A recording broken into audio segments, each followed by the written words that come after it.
Саламатсыздар ма, құрметті оқушылар. Бүгінгі біздің тақырыбымыз вектор және тригонометрия. Вектор және тригонометрия деген физикалық шамалар. Яғни вектор деген оның бағыты бар. Мысалға күштің бағыты болады, күш мысалы былай қарай бағытталған, немесе былай жаққа, мына жақта керісінше жоғары қарай, төмен қарай деп айта алатынбыз. Mesela жылдамдықтың да бағыты бар, қалай қарай жылжып жатқандығын біз білеміз. Ал енді мысалға уақыттың бағыты бар ма? Уақыттың бағыты жоқ. Уақыт сол үшін скаляр. Скаляр деген бағыты жоқ физикалық шамалар, вектор деген бағыты бар физикалық шамалар. Сонымен қатар энергия. Энергияның тек қана шамасы болады, 10 джоуль. Қалай бағытталған, оны білмейміз. Сол сияқты қысымның да біз бағытын біле алмаймыз. Қысым деген бүкіл жерде қысым бір атмосфераға тең, мысалға. Және де мысалы векторларға мысал ретінде біз үдеуді айта аламыз. Үдеудің бағыты бар. Мысалы орын ауыстырудың бағыты бар. Қалай? Мына А нүктесінен Б нүктесіне орын ауыстырды. Ал жолдың бағыты жоқ. Жол деген жай ұзындық. Қанша километр жүрдік? 90 километр жүрдік деп айтамыз. Енді мына жерде мынандай екі вектор бар бізде. Ол екі вектор бір-біріне тең бе? Тең бе деген сұрақта векторлардың шамасы, яғни ұзындығы екеуі бір-біріне тең, ұзындығы қанша клеткаға тең? 1, 2, 3, 4, 5, 6, 7, 8. Ұзындығы 8 клеткаға тең. Тор көзіне 8 клетка. Бірақ екеуінің бағыты әртүрлі.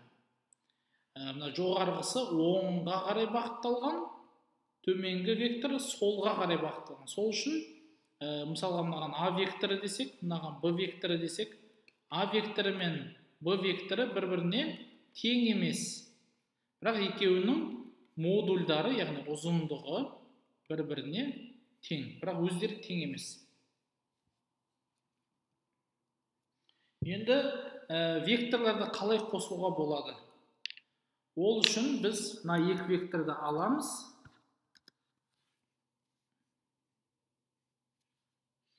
Мысалы, мына екі векторды, бір векторды бүйтіп аламыз да, қоямыз, соң екінші векторды, оның бірінші вектордың ұшына бұның соңын жалғаймыз.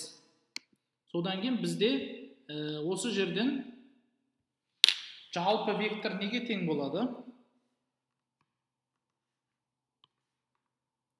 Жалпы вектор бізде мынау болады.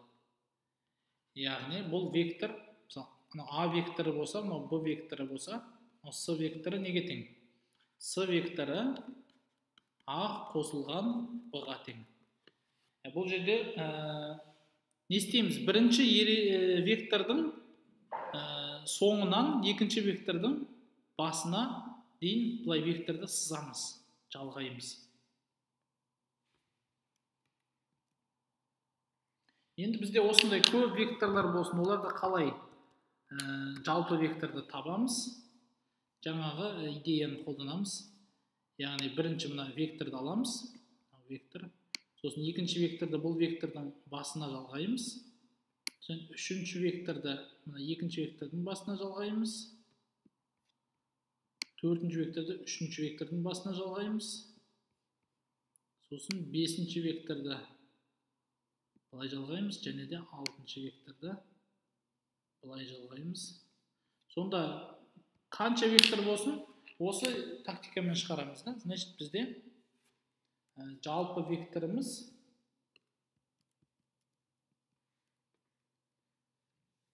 неге тең болады?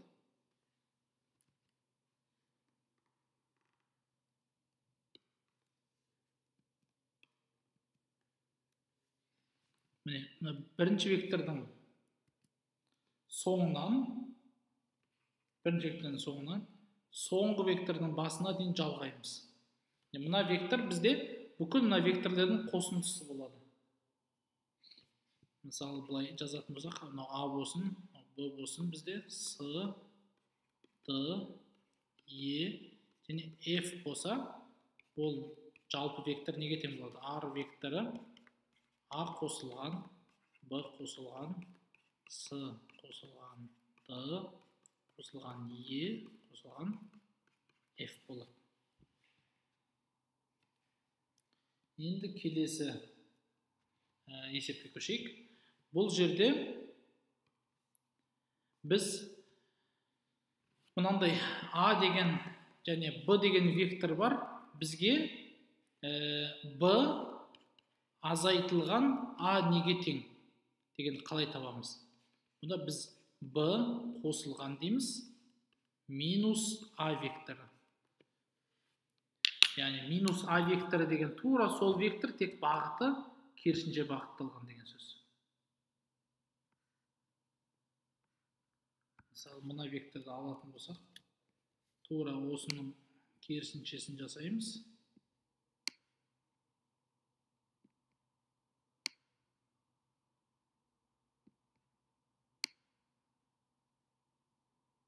Мынау бізде минус Б вектор, яғни минус А векторы.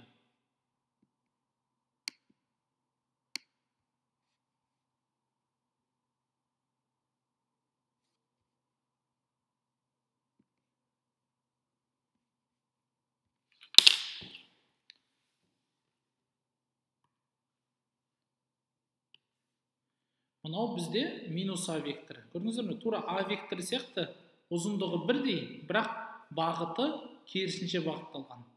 Ал мынау Б векторы. Сол үшін жалпы вектор бізде неге тең болады? Мынаған тең болады. Қайтадан сызайық.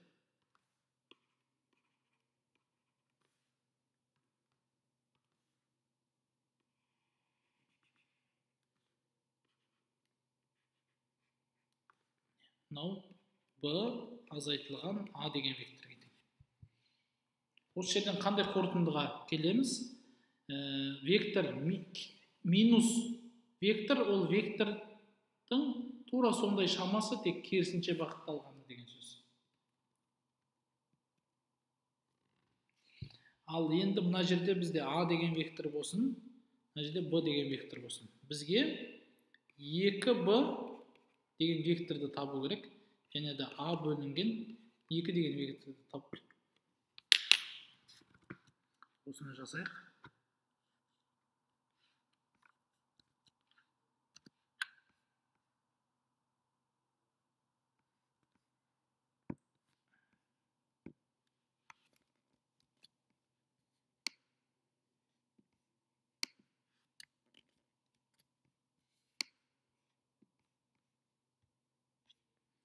Енді қазір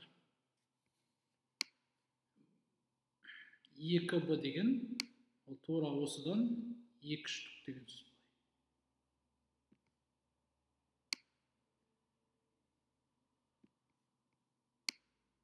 Мынау бізде 2Б векторы болады. Ал А бөлінген 2 дегеніміз тура осы вектор тек 2-ге бөлінген деген сөз.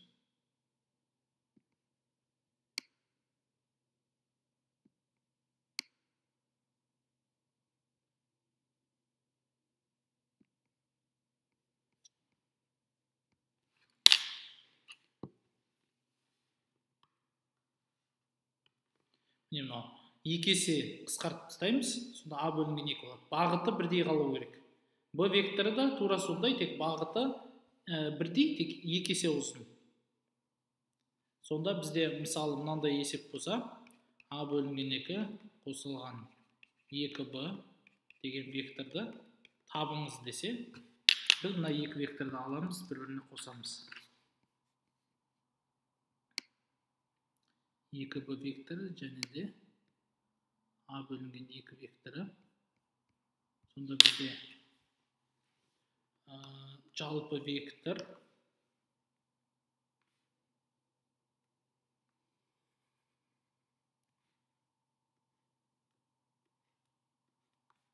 мынау А бөлінген 2 қосылған 2b. Яғни с векторы. Енді косинустар теоремасын біз келейік. Бұл тригонометрияның бір формуласы. Яғни осындай кез келген бір үш бұрышты қарастырайық. Альфа, гамма және бета бұрыштары. Бета, гамма және альфа бұрыш. Кез келген бұрыш, кез келген ұзындық. Сонда мысалы біз с-ны табу үшін мына формуланы қолданамыз. С квадрат тең болады. А квадрат қосылған Б квадрат азайтылған 2АБ и қарама-қарсы бұрыш. Қарама-қарсы бұрыш. Косинус гамма. Көбейтілген косинус гамма. Косинус деген функция, ол жерде косинус на гамма градуспен болу керек. Мысалы 50 градус. Және де мысалы шеңберде қанша градус болады? Максимальный градус, мына максимальный градус 360 болады. Бір рет айналып шығу 360 градус болады. Сол үшін мына жерде тағы бір маңызды мәселені өте кетейік. 360 градус бізде 2 пиге тең. Мынау бізде радиан деген өлшем бірлік, мынау градус. 360 градус 2 пиге тең. Яғни 1 радиан неге тең? 360 градус бөлінген 2 пи. Қазір табайық. Пи деген кәдімгі біздің 3,14 деген атақты пи саны.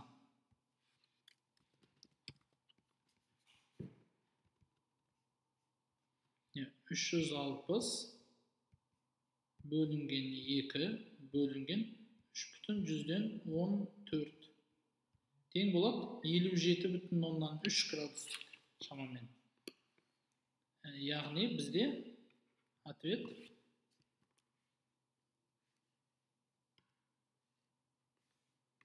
жауаптар 57,3 градус. Бір радиан 57,3 градусқа тең екен.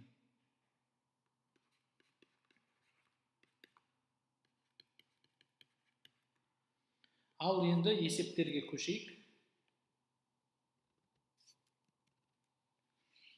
Бізде бұл жерде 4, 5 және 120 градус берілген. X-ті табыңыз. Қандай формула қолданамыз? Әрине, косинус теоремасын қолданамыз.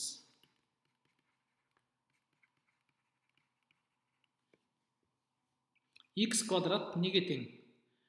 4 квадрат қосылған 5 квадрат, яғни с квадрат неге тең? Ол а квадрат қосылған б квадрат, азайтылған 2аб көбейтілген косинус 120, азайтылған 2 көбейтілген 4 көбейтілген 5 көбейтілген косинус 120. Сонда x квадрат неге тең? 4 квадрат 16 болады, 5 квадрат 25 азайтылған.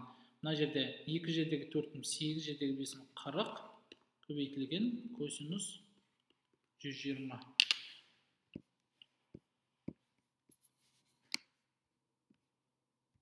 Яғни 16 қосылған 25 азайтылған 40 көбейтілген 120 градустың косинусы тең болады 61-ге. X квадрат бізде 61-ге тең, яғни X түбір асты 61 шамамен неге тең екен? Табайық. Түбір асты 64 8-ге тең, значит түбір асты 61 8-ден аз, бірақ 7-ден көп. 7,81 болады екен шамамен. 7,8 немесе 7,181 десек болады. Жақсы, енді келесі есепке көшейік. Енді синус теоремасы. Синус теоремасы деген не нәрсе? Осындай бізде 3 бұрыш бар. Оның қабырға бұрыштары С деген бұрыш бар. Мұнда Б деген бұрыш, және де мұнда А бұрышы бар. Сосын бұл қабырғалардың ұзындығы кішкене А-ға тең, мынау кішкене С-ға тең, және де мынау астыңғы қабырға кішкене Б-ға тең. Сонда А бөлінген синус А тең болады Б бөлінген синус Б, тең болады С бөлінген синус С. Осы синус теоремасы деп аталады. Енді осы есепте X-ті табу керек. Мына бұрыштары берілген 30 градус және 45 градус. Енді X бөлінген қарама-қарсы бұрышта синус теоремасы қалай еді? X бөлінген синус 30 тең болады. Мына 5 түбірасты 2 бөлінген синус 45. Енді негізі мына жалпы бір синусты бір қайталап жүрейік. Синус 0 градус. Калькулятордан тексеретін болсаңыздар, синус 0 0-ге тең. Синус 90 1-ге тең. Атақты градус бұрыштар ғой. Синус 45 1 бөлінген түбірасты 2-ге тең. Және де синус 30 ол 1 бөлінген 2-ге тең. Сонымен қатар синус 60 түбірасты 3 бөлінген 2. Синус 37 0,6-ға тең. Және де синус 53 0,8-ге тең. Менше осыларды жаттап алсаңыздар маңызды деп ойлаймын. Жиі кездеседі. Калькулятормен де шығара салуға болады, бірақ мына жерде біз былай оңайлау калькуляторсыз шығаруға тырысайық. Синус 30 бөлінген синус 45. 5 түбірасты 2 көбейтілген. Синус 30 ол 1 бөлінген 2-ге тең. Ал синус 45 1 бөлінген түбірасты 2-ге тең. Бұл неге тең? 5 көбейтеміз түбірасты 2. Мынау жоғары қарай шығып кетеді, былай қарай. Түбірасты 2 бөлінген 2 болады. Түбірасты 2 ол 2-ге тең, 2-ге қысқарады. Сонда бізде X-іміз 5-ге тең екен. Келесі есепке көшейік. Міне, осы жерде бізге 5 пен 4 берілген. Бізге мына А бұрышын табыңыз дейді. А бұрышы неге тең? Немесе Б бұрышын табу керек. Және де мына С деген ұзындықты табу керек бізге. Ал С-ны біз бірінші А-ны табайық. Синус теоремасын қолданайық. Косинусты да қолдануға болады. 5 бөлінген қарама-қарсы бұрыш ол бізде синус А, тең болады 4 бөлінген синус Б. Тең болады неге? С бөлінген синус 60.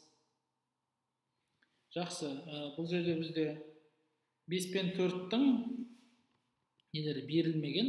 Онда біз С-ны по-любому бірінші косинустар теоремасын тауып алайық. С квадрат неге тең? А квадрат қосылған Б квадрат, азайтылған 2АБ косинус 60. А деген мынау болсын, Б деген мынау болсын. Сонда С квадрат бізде 5 квадрат ол 25, қосылған 4 квадрат 16, азайтылған 2 көбейтілген 5 көбейтілген 4, көбейтілген косинус 60. Қарап жүрейік, калькулятормен косинус 60 неге тең? 60-тың косинусы 0,5-ге тең екен. 0,5. Сонда С квадрат бізде 25 қосылған 16 ол 41 болады, азайтылған 2 жердегі 5-ім 10, 10-ды 40-қа көбейтсек, 4-ке көбейтсек 40, 40-ты 0,5-ге көбейтсек 20 болады. Сонда жауап бізде 21 екен. С бізде түбірасты 21. Яғни біз осы жерден енді С-ның шамасын білеміз ғой. Қалғандарды таба аламыз. 21 түбірасты неге тең? 4,58 дейді. Шамамен 4,58 деп жазайық.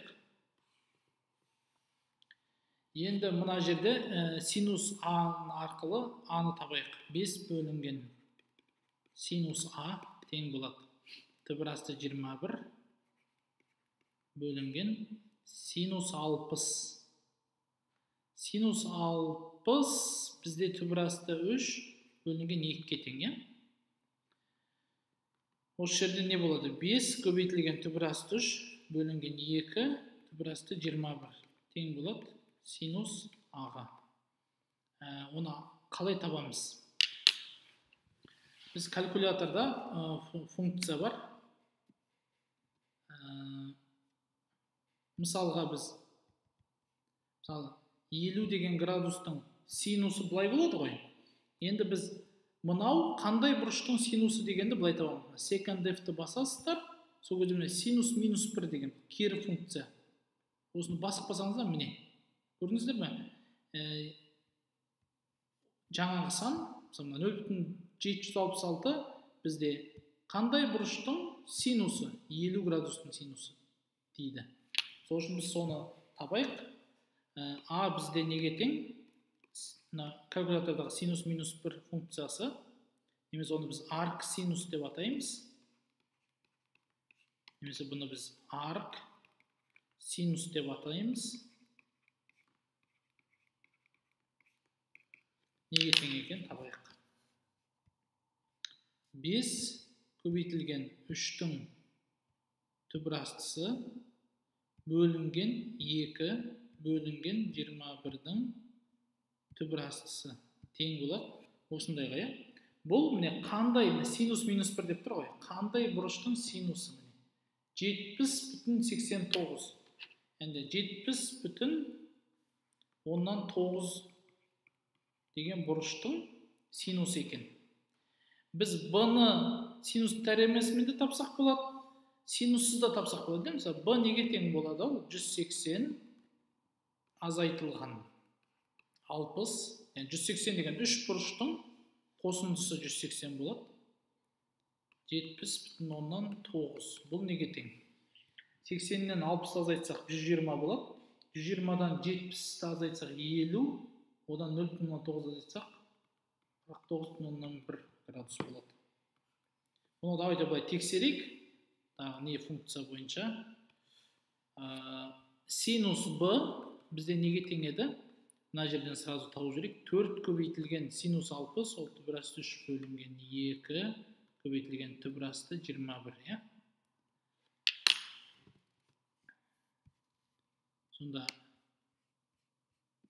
4 көбейтілген 3-тің түбір астысы бөлінген 2 бөлінген 21-дің түбір астысы тең болады мынандай санға.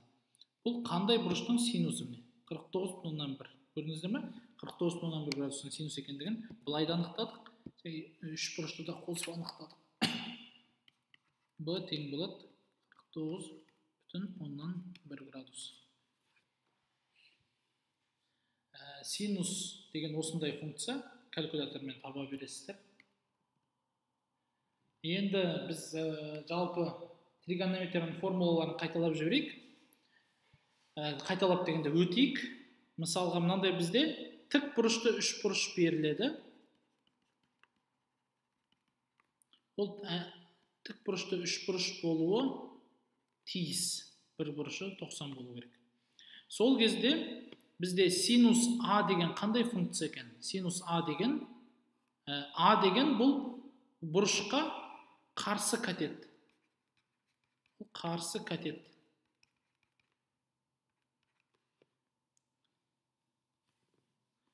Ал бұл гипотенуза деп аталады. Ең ұзын жағы, яғни 90 градусқа қарама-қарсы жағы гипотенуза деп аталады. Сонда синус деген бұрыш, ол қарсы катеттің гипотенузаға қатынасына тең.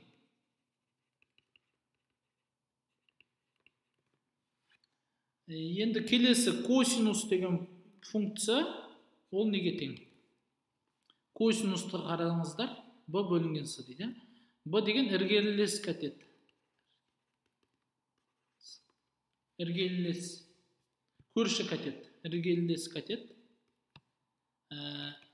Іргелілес катеттің гипотенузаға қатынасы.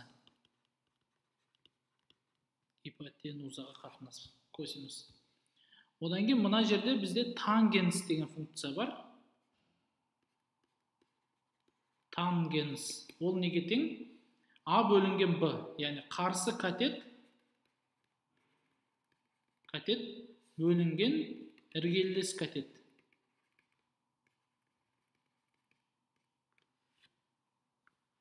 Сосын мына төртіншісі КТЖ деген катангенс деген сөз. Катангенс, но тангенс, бұл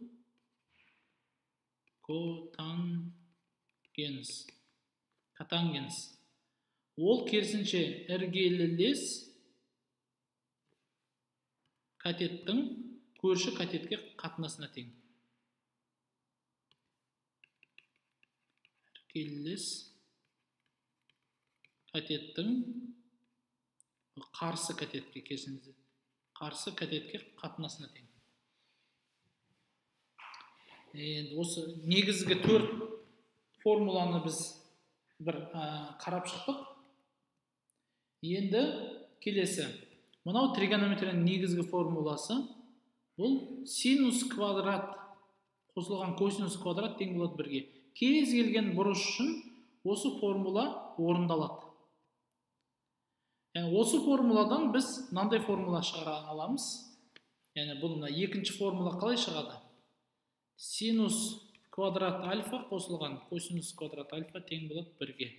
Осының барлығын біз косинус квадрат альфаға бөлсек,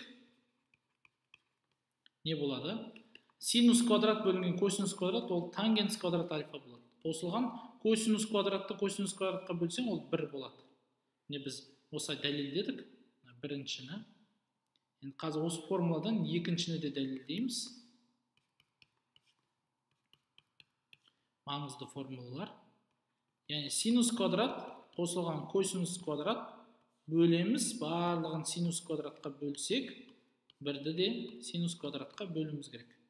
Бұл неге тең болады? Синус бөлінген синус ол 1 болып кетеді. Косинус бөлінген синус, білесіздер ғой, косинус бөлінген синус неге тең екен, оказывается? Ол катангенс квадрат альфаға тең екен. Мына жерге жазып қояйық. Синус альфа бөлінген косинус альфа ол бізде тангенс альфаға тең. Косинус альфа бөлінген синус альфа ол бізде катангенс альфаға тең.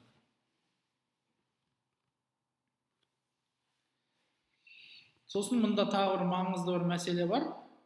Оны енді қалай тапсақ болады? Осы формулады қолданып табамыз ғой. Альфа қосылған бета 90 градусқа тең екенін білеміз, себебі мынау 90 градус. Енді значит альфа қосылған бета бізде тоже 90 градус болу керек. Сонда міне қараңыздар. Косинус альфа бізде неге тең? Косинус альфа суреттен қарайық. Ол іргелілес катет бөлінген гипотенузаға тең, Бұл Б бөлінген С, бұл неге тең? Бета үшін қарсы катет бөлінген гипотенузаға тең, Значит, синус бетаға тең. Косинус альфа синус бетаға тең. Егер екі бұрыштың қосындысы 90 градусқа тең болса. Содан кейін синус альфаны қарайық. Синус альфа бізде қарсы катет бөлінген гипотенузаға тең, А бөлінген С. Ол бета бұрышы үшін бұл не? Іргелілес катет болады, Яғни косинус бета болады. Іргелілес катет бөлінген гипотенуза. Екінші формуланы дәлелдедік. Тангенс альфа тең болады катангенс бета, ол тангенс альфа бізде неге тең? Синус альфа бөлінген косинус альфаға тең. Ал синус альфа неге тең екендігін дәлелдедік? Косинус бетаға тең екендігін дәлелдедік. Косинус альфа неге тең? Синус бетаға тең. Сол үшін тангенс альфа неге тең? Катангенс бетаға тең екен. Бұны біз дәлелдедік.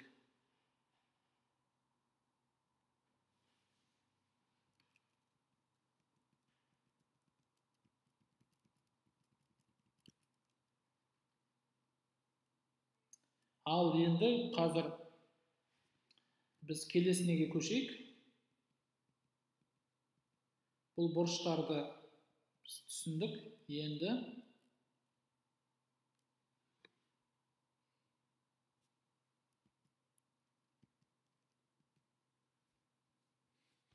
бізде мынандай бір вектор берілсін. Мынау бізде А деген вектор болсын. Ол вектордың екі проекциясы болады, иә? Мына X осіне және Y осіне екі проекцияны біз көлеңкесі как будто сызуға болады.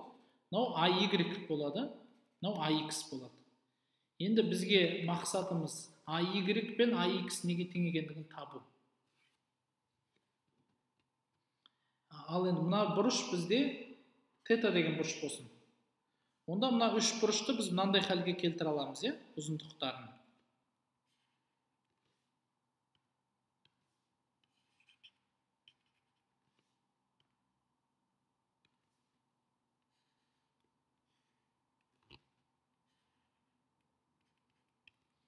Мынау бізде қазір тура осы үш бұрыш сияқты үш бұрыш сайын болмай жатыр.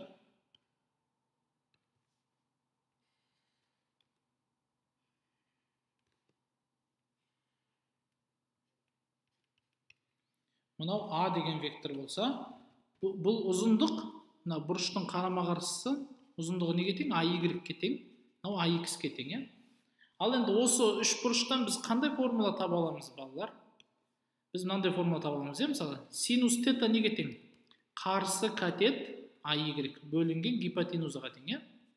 Осы жерден пропорция бойынша біз былай таба аламыз. AY неге тең болады екен? А, мынау көбейтілген синус тета, да? А көбейтілген синус тета. Міне, AY-ті біз таптық. AY бізде неге тең екен? А көбейтілген синус тетаға тең. Енді косинус тета неге тең? Мына үш бұрыштан, тік бұрышты үш бұрыштан қарайтын болсақ, ол іргелес катет AX бөлінген гипотенузаға тең, міне. 90 градустың қарама қарсысы. Осы жерден де біз пропорция арқылы мына А-ны солға қарай жібереміз.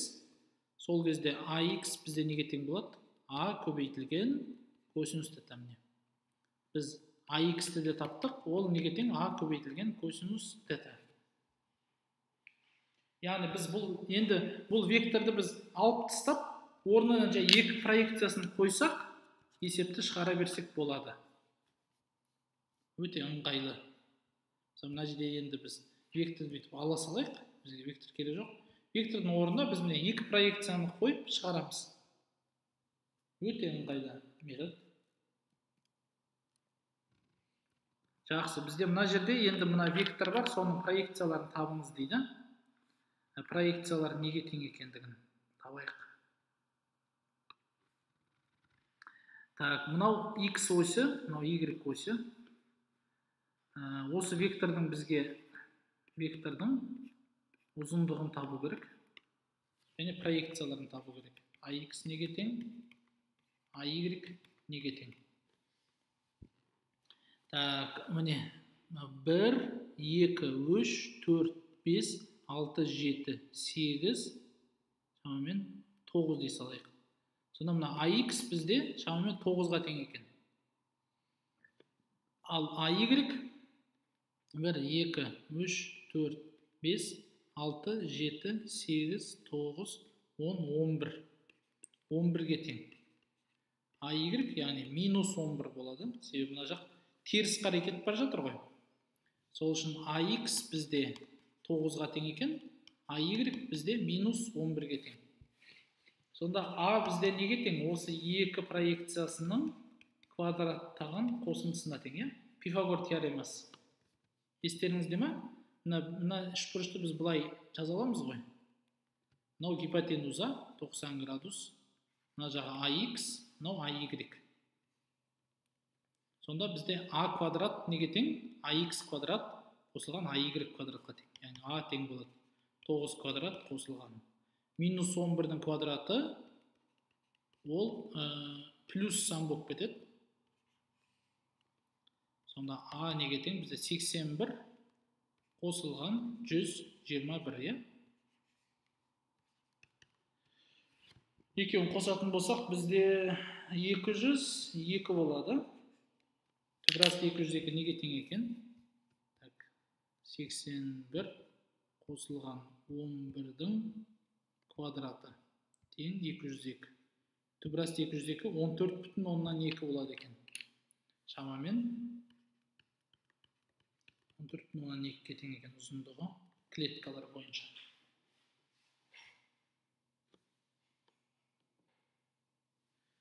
Жақсы, енді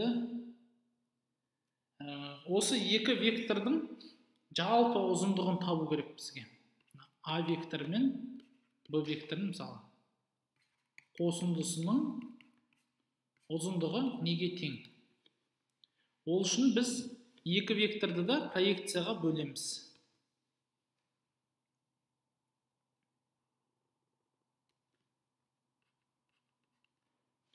Бұлай болсын, мұна жоғары қарай Y болсын, горизонтально X болсын. Мына жақта ұзындығы неге тең? Так, 1, 2, 3 дей салайық. 3, мына жақта 1, 2, 3, 4, 5, 6. 6 болады. Яғни AY бізде 3-ке тең, AX бізде 6-ға тең болсын. Бұны да екі проекцияға бөлеміз, осылай және де бұлай.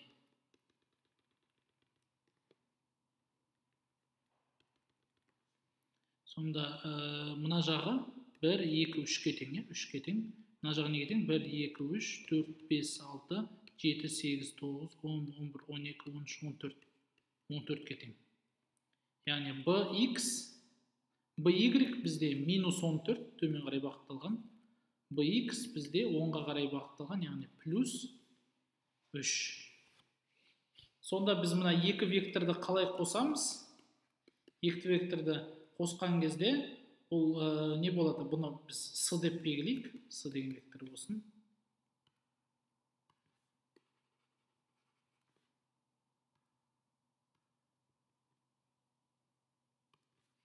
Біз бірінші CX-ті табамыз. Ол неге тең? AX қосылған BX. Екеуі бір жаққа қарай қосылып тұр, иә?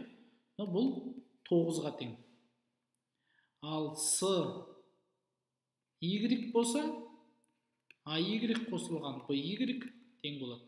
3 азайтылған 14 неге тең? Минус 11-ге тең. Демек, екеуінің общий векторы шамамен мынандай шамаға тең екен. Так, мына жерге сызатын болсақ, 1, 2, 3, 4, 5, 6, 7, 8, 9. Мынау бізде CX 1, 2, 3, 4, 5, 6, 7, 8, 9, 10, 11. Мынау бізде CY. Общий векторымыз бізде былай қарай бағытталған вектор болады екен. Сонда С векторы неге тең? Түбірасты CX квадрат қосылған CY квадрат. Тура жаңа алдындағы вектор сияқты болады екен. 9 квадрат 81 қосылған 121, яғни түбірасты 202. Яғни С бізде 14,2-ге тең. Ал С-ның өзінің бағыты қалай болады? Бұлай қарай болады екен. Мынау бізде С деген вектор.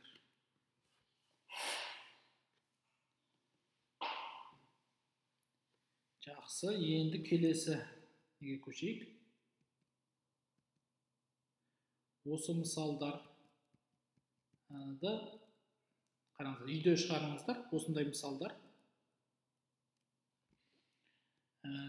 Жақсы, енді осымен біз сабағымыз соңына келді. Келесі сабақта біз осының орысша вариантын өтеміз.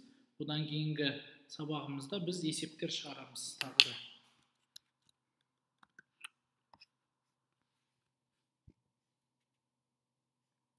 Сау болыңыздар.